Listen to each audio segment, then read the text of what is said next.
জামাতের আমির ডক্টর শফিকুর রহমান এখন উত্তরবঙ্গে অবস্থান করছে। ঠিক এমনই সময় অনেকের মনে প্রশ্ন, নিজ আসন ঢাকা ১৫-র পর ঢাকার বাইরে প্রথমেই কেন উত্তর অঞ্চলে অবস্থান করছে জামাতের আমির?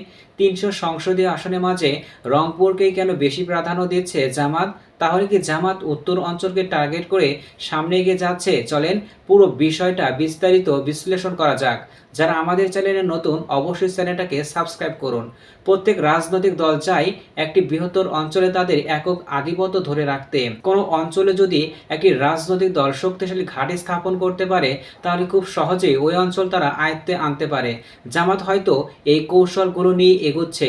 যখন ঢাকা সহ মধ্য অঞ্চলগুলোতে গুরুত্বপূর্ণ আসনগুলো তারা জোটের কাছে ছেড়ে দিচ্ছে, ঠিক তখনই অন্যদিকে রংপুরে ৩৩টি আসনের মাঝে ২৯টি আসন নিজেদের মাঝে রেখেছে।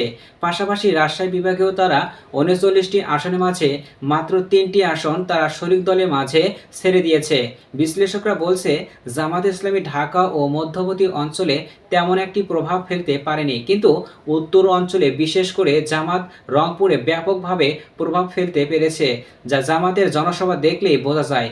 জামাত ইসলামী অতীতের নির্বাচনী ইতিহাস ও সম্প্রতি জরিপ বলছে উত্তরবঙ্গ তাদের জন্য একটি উর্বর ভূমি।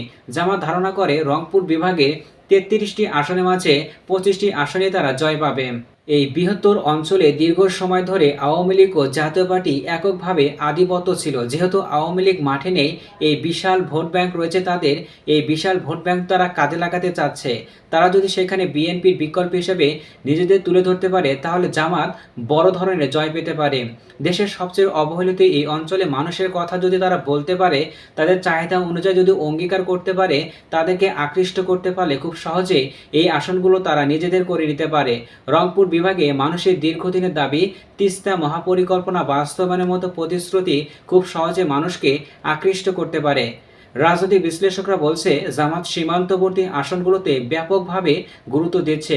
রংপুর বিভাগে ১৭টি সীমান্তবর্তী আসনের মাঝে ১৪টিতেই তারা নির্বাচনে প্রার্থী দিয়েছে।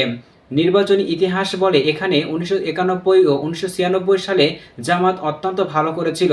ভৌগোলিক ও কৌশলগত কারণে এই এলাকাগুলো তারা সাংগঠনিক কাঠামো মজবুত করছে। যেহেতু এই বিভাগে তাদের কর্মী ও সমর্থক অনেক বেশি, তারা মনে করছে তাদের ক্ষমতার মূল কেন্দ্রবিন্দু এটাই। কোনো ঝুঁকি না নিয়ে সব আসনে তারা জয় নিশ্চিত করতেই জামাতের আমির ডক্টর শফিকুর রহমান এই অঞ্চলের মধ্য দিয়ে জামাত তার প্রতিপক্ষকে জানান দিতে চাচ্ছে। সম্মানিত দর্শক শ্রোতা, যারা এতক্ষণ পর্যন্ত আমাদের সাথে ছিলেন, তাদেরকে অসংখ্য ধন্যবাদ। ভিডিওটি ভালো লাগলে বন্ধুদের সাথে শেয়ার করুন এবং লাইক কমেন্ট করুন।